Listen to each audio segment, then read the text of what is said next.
नमस्कार दोस्तों, आशा करता हूँ आप सभी अच्छे होंगे। देखिएगा, इस जीवन की यात्रा में हर किसी व्यक्ति के जीवन में हमेशा कहीं न कहीं सुख-दुःख का एक संयम रहता है। अड़चनें आती हैं, सफलताएँ मिलती हैं, निराशा मिलती है, लेकिन कभी भी अपने कर्तव्यों के प्रति, अपने दायित्व के प्रति विमुख नहीं होना चाहिए। जैसे कि इस गुण को हम लोग भरत से सीख सकते हैं।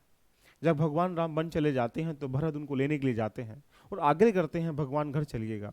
लेकिन राम भी कह देते हैं कि कुछ कर्तव्य के कारण अभी चलना असंभव है। उसके पश्चात भरत से पूछिएगा दिल में कितना दर्द हो रहा होगा, किस तरह की वेदना हो रही होगी।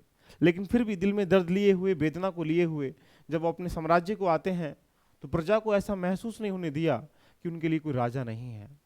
यानी जिस प्रकार से राम जैसी प्रजा छोड़ के गए थे, वैसी ही प्रजा राम को मिली, तो ऐसा महसूस नहीं हुआ। और प्रजा को यही बस दुख रहा होगा कि हमारा राजा राम जैसा नहीं है, लेकिन फिर भी सारी प्रजा क्या है, जीवन यापन सही तरीके से कर रही थी। इसका मतलब है कि भरत ने अपने कर्तव्य को भी सही तरीके से निभाया, ईमानदारी के साथ प्रजा के साथ लगे रहे, साम्राज्य की सेवा करने के लिए काम किया। तो आपको भी अगर किसी ईश्वर ने ऐसा कोई दायित्व दिया है, चाहे किसी ईमानदारी के साथ या किसी और स्तर पर दिया है, नैतिक विकास के लिए दिया है, तो आपको कभी विमुख नहीं होना चाहिए। हमेशा अपने कर्तव्य के प्रति ध्यान रखना, आपको सचेत रहना चाहिए। सुख दुख तो आते ही रहते हैं, असफलताएं सफलताएं मिलती रहती हैं, जीवन की यात्रा है, इसमें बहुत सारी चीज़ें आपको मिली रहेंगी। तो दोस्तों, खुश रहिएगा, खुश रखिएगा, आगे बढ़िएगा, आगे बढ़ाइएगा और एक दूसरे की हेल्प करते रहिएगा। यही मैं आपसे चाहता हूँ, क्योंकि हमेशा इस ज़िंदगी की यात्रा में आप कभी भी अपने अंदर गुरूर पाल लेंगे, अहंकार पाल लेंगे, तो ध्यान रखना, हमेशा उसका सूरज डूबने वाला होता है जिसके अंदर ये गुण आ जाते हैं।